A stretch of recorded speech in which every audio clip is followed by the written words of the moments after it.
എല്ലാവർക്കും നമസ്കാരം. എല്ലാവരും സുഖമായിട്ടിരിക്കണല്ലേ? ഞാനിന്ന് എൻ്റെ പിറന്നാളായതുകൊണ്ട് ഒരു വീഡിയോ അങ്ങ് ചെയ്യാമെന്ന് വിചാരിച്ചു.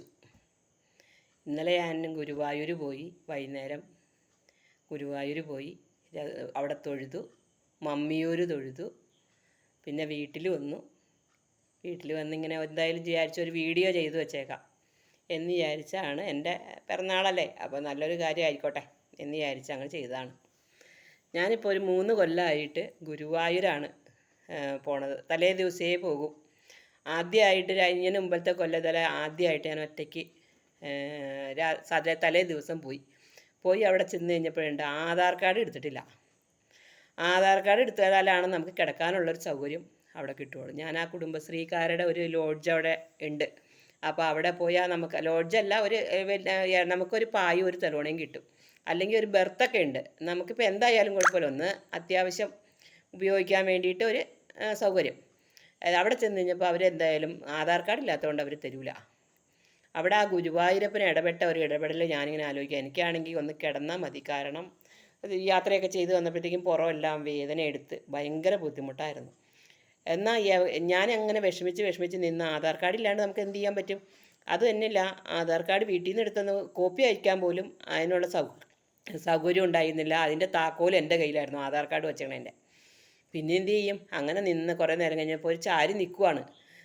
അമ്പലത്തിൻ്റെ അവിടെ കിടക്കാമെന്ന് ഓർത്തു. അപ്പോൾ ഉണ്ട് അവരാരും കിടത്തൂല, അമ്പലത്തിൽ നമ്മളെ ആരും കിടത്തൂല. അങ്ങനെ ഇരുന്ന് കുറേ നേരം കഴിഞ്ഞ് കഴിഞ്ഞപ്പോൾ ഒരു പെണ്ണ് ഒരു ബാഗും തൂക്കി കിടന്നിട്ട് എൻ്റെ അടുത്ത് വന്ന് പറയുകയാണ്, എൻ്റെ കാശ് മുഴുവൻ പോയി, കാശ് മുഴുവൻ ഇതായിപ്പോയി. മങ്ക എന്നാണ് അതിൻ്റെ പേര്. മങ്ക പാലക്കാട്ടുകാരിയാണ്. അതായത് അങ്ങാടിപ്പുറം എന്നാണ് അവരുടെ സ്ഥലത്തിൻ്റെ പേര്.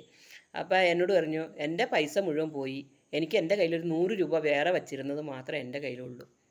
ഞാൻ പറഞ്ഞു, ഞാനിങ്ങനെ ആധാർ കാർഡ് ഇല്ലാത്തതുകൊണ്ട് നിൽക്കുവാണ്, അപ്പോൾ അതുകൊണ്ട് എനിക്ക് കിടക്കാൻ സൗകര്യമില്ല, അപ്പോൾ അങ്ങനെ അതുകൊണ്ട് നിൽക്കുകയാണ്. നിങ്ങളൊരു കാര്യം ചെയ്ത്, നിങ്ങൾക്ക് കിടക്കണമെങ്കിൽ കിടന്നു, എന്തായാലും ഇത്രയും വയ്യാണ്ട് വന്നതല്ലേ, ഞാൻ കൊടുക്കാം അതിൻ്റെ പൈസ എന്നും പറഞ്ഞുകൊണ്ട് ഞാൻ അവർക്ക് അതിൻ്റെ പൈസ കൊടുത്തു.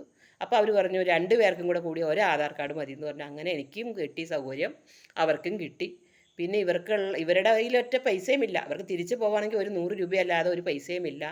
ഇവരിതിനു മുമ്പും വന്നിട്ടുണ്ട്, പക്ഷേ അവർക്ക് അവിടെ ആരും അങ്ങനെ ഒരു ആനുകൂല്യമൊന്നും ചെയ്ത് കൊടുത്തില്ല. 100 രൂപയും കയ്യിൽ പിടിച്ചുകൊണ്ട് ഇവരെന്ത് വേണമെന്നറിയാതെ വെള്ളം പോലും കുടിച്ചിട്ടില്ല. രാവിലെ എപ്പോഴോ വീട്ടിൽ നിന്ന് വന്നിട്ട് വൈകുന്നേരം ആയില്ലോ അവിടെ അമ്പലത്തിൽ വന്നപ്പോഴത്തേക്കും. അവസാനം ഞാൻ അവർക്ക് ഫുഡും കാര്യങ്ങളും എല്ലാം അവരുടെ എല്ലാ കാര്യങ്ങളും ഞാൻ നോക്കിക്കോളാം എന്ന് പറഞ്ഞു. അപ്പം എൻ്റെ പിറന്നാളിൻ്റെ തലേ ദിവസമായതുകൊണ്ട് ആദ്യത്തെ തവണയാണ് ഞാൻ തന്നെത്താനെ ഗുരുവായൂർ പോകുന്നത്. അപ്പോൾ ഈ ഗുരുവായൂർ പോയി കഴിഞ്ഞപ്പോൾ ഈ പുള്ളിക്കാരി പറഞ്ഞു,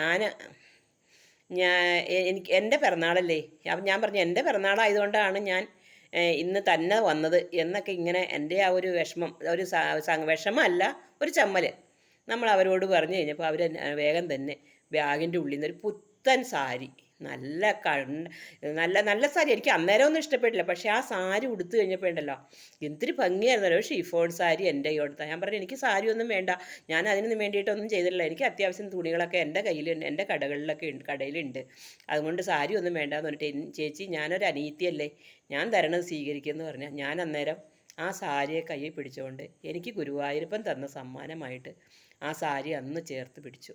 ഇപ്പോഴും അത് ഓർക്കുമ്പോഴേ എൻ്റെ ശരീരത്ത് കുളിർന്നു വരും. അതുപോലൊരു നല്ല ഫീലാണ്. അത് കഴിഞ്ഞ് പിറ്റേ വർഷവും ഞാൻ ആ ഗുരുവായൂർ തന്നെ ഞാൻ അവിടെ പോയി പിറന്നാൾ ആഘോഷിച്ചു. ഈ വർഷവും ഗുരുവായൂർ പോയി, മമ്മിയൂർ പോയി. രാവിലെ 9 മണിയായപ്പോഴത്തേക്കും തിരിച്ച് വീട്ടിലെത്തി. അങ്ങനെ എല്ലാവരോടും ആ സന്തോഷം ഒന്ന് അറിയിക്കാൻ വേണ്ടിയിട്ടാണ്. അങ്ങനെ ആ ഒരു അങ്ങാടിപ്പുറത്തിന് വരുമോ എന്ന് ആ പുള്ളിക്കാരി എന്നോട് ആവർത്തിച്ച് ചോദിച്ചു. മങ്ക എന്നാണ് അതിൻ്റെ പേര്. പുള്ളിക്കാരത്തി ഇപ്പോൾ എന്നോട് പറഞ്ഞു പാലക്കാടാണ്, അങ്ങാടിപ്പുറത്ത് ഭഗവതി ക്ഷേത്രമുണ്ട്, വരണം. ഞാൻ എപ്പോഴും ഓർക്കും, ദൈവമേ. അത് കഴിഞ്ഞ് പിന്നീട് എന്നെ അവർ ഒരു പ്രാവശ്യം കണ്ട് അന്ന് എന്നെ വിളിച്ചു, അത്ര അല്ലാണ്ട് പിന്നെ എന്നെ വിളിച്ചിട്ടേ ഇല്ല. എൻ്റെ ഫോൺ നമ്പറൊക്കെ സേവ് ചെയ്ത് പുള്ളിക്കാരത്തി കൊണ്ടുപോയതാണ്. ഭയങ്കര സ്നേഹമായിരുന്നു. എനിക്ക് ഭയങ്കര ആഗ്രഹമായിരുന്നു ആ കുളത്തിലൊന്ന് കുളിച്ച് തൊഴണമെന്ന്. പക്ഷേ ഞാൻ ഓർത്തു, ഈ കാലത്തൊന്നും ആരും കുളിക്കൂല എന്നാണ് ഞാൻ ഓർത്തത്. പക്ഷേ ഞാൻ എന്നിട്ട് പോയി കിടന്നു കഴിഞ്ഞപ്പോൾ ഞാൻ ചോദിച്ചു, നമ്മളെങ്ങനെയാണ് കുളിക്കണേ, എവിടെ കുളിച്ചിട്ട് എപ്പോഴാണ് കുളിക്കണേ എന്നൊക്കെ ചോദിച്ചപ്പോൾ ഈ പുള്ളിക്കാരി പറയാം, ഞങ്ങളൊക്കെ കുളത്തിലാണ് കുളിക്കാറെന്ന്.